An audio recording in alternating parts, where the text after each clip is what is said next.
My question was, paano mabubuhay ang mga ospital kung wala ng promissory note? Hindi niyo pwedeng ibato ito kasi ito, sabi, the promissory note will be secured by the following. Perhaps Your Honor would like to make an amendment that says that in lieu of the promissory note, kasi yun ho ang sinasabi ninyo. Ang sinasabi ko, hindi nga ho nakasulat. So would you like to propose? Because we are happy to study and support. But hindi nga ho nakasulat yun. Yun lang naman ang puntos ko. Hindi pwede kasi yung intention natin hindi klaro sa batas. Well, that's why I'm glad, Mr. President, that we are in the period of amendments because this representation is very open to proposed amendments, including subject to style, to not just improve the content of the bill, pero klaruhin ng crystal clear kung ano po yung intent niya. So no problem with that, Mr. President. Yes, and that is what I'm doing by using the period of amendment to make the interpellations. I am making it known to the sponsor that what she is saying is not in the bill. So I believe if yun po ang intention ng sponsor, then kayo po ang isulat niyo po yun kasi kayo ang nagsabing yun yung gusto niyong gawin eh. Di kayo po ang magsulat nun and we will be happy to review it kasi hindi ko po amendment yun. Ako yung nagtatanong kung ano ang gagawin ng ospital kung wala siyang promissory note. So sabi niyo ito. So tinatanong ko saan nakasulat yun? No problem, Mr. President. We can improve this in this very period of amendments. Thank you. Tapos balikan natin yung expenses, no? I can suspend and Her Honor can look at her numbers because I will also be presenting numbers. Her Honor also mentioned 50K to 1 million per patient. So does Her Honor intend to, kasi yun yung unang binanggit nyo, so does Her Honor intend to come up with a number based on those, that range of expense that Her Honor mentioned? Kasi kailangan nga natin ng number because we have to find out where will we get this amount to support naman these private hospitals. Otherwise, this is a disaster because ang mangyayari, pipila lang sila sa Malacanang, magmamakaawa sila na wag ipasa to. Sayang naman yung effort natin dahil we all have the same intention. Pagandahin yung health system natin.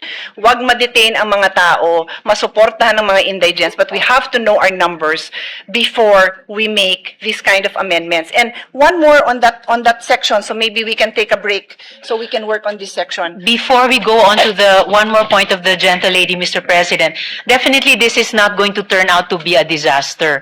The whole point of the bill, as the gentle lady herself has said, is to amend and update the original law. And that is why we are in the period of amendment, to further improve it, Mr. President. The only reason I use the word disaster, Mr. President, because time and again, the small private hospitals have practically kneel down in front of us, begging us for support. So pag pinasa natin to, hindi dahil sa hindi natin kinonsider yung burden sa kanila, then disaster yun para sa kanila. At kung disaster yun para sa kanila, disaster yun sa healthcare system natin because we are partners. Yun lang naman ang sa akin. We are partners, public and private. May mga lugar, and again, the Senate President is listening intently. Thank you because alam nyo din to. There are areas where there are no public hospitals. So, private hospital yung inaasahan mo doon. Tapos, kung yung mga indigent patients, sabi natin, magpapasa tayo, wala nang promissory note. At again, forgive me kung hindi ko lang naiintindihan. Kaya nga sabi ko, please feel free to point it out and educate me kung saan dyan nakalagay. Ano ba yung in lieu of the promissory note na matatanggap ng ospital? Kasi, kung wala, mababaon sila sa utang, magsasara sila. And that threat has happened many times. Alam ni Senate President yan. Ilang beses yan hindi lang nag-threaten. Some of them really closed. During the pandemic, they closed because PhilHealth was not fast enough to reimburse them for the expenses that they incurred during the time. Marami hong nagsara. So I'm just banking on experience to ensure that what we pass is a responsible response to this issue. So before I leave section 2, ang idadagdag ko is, did Her Honor take up during the hearings this possible amendment na lahat ng indigent patients wala ng promissory note. Na-take up po ba yan sa hearing so that you would be able to hear the concerns of the different sectors, including the small private hospitals, the small clinic owners, yung mga lying-in clinic. Maliit lang ang singil niya na pag nanganak ha, I'll try to pull out that number. It's not a huge amount because it's just a lying-in clinic, overnight pag nanganak. So pag indigent, the amendment now is lahat ng indigent patients wala nang babayaran. Wala nang promissory note. Sorry, to be clear, wala nang promissory note. So, was this taken up during the hearing so that marinig natin yung side nila? No, Mr. President, it wasn't taken up to have no promissory notes. The change, Mr. President, was that, as I mentioned earlier, hindi na po mag-isang mag-i-issue ng promissory note ang mahirap kahit sa pilitang magkakabit siya ng kakarampot na nga na pagmamayari niya bilang di umanong collateral.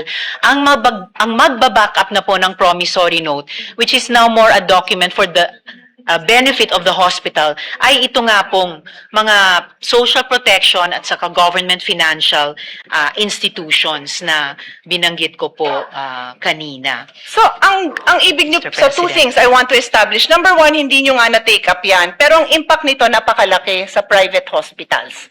Wala silang chance na marinig ang side nila kasi hindi yan na-take up during the hearing. Ang sa akin naman po, I understand, no? May liberty naman po tayo mga parliamentarians na ma-take up sa floor ang mga iba-ibang amendment. Naintindihan ko naman po yun.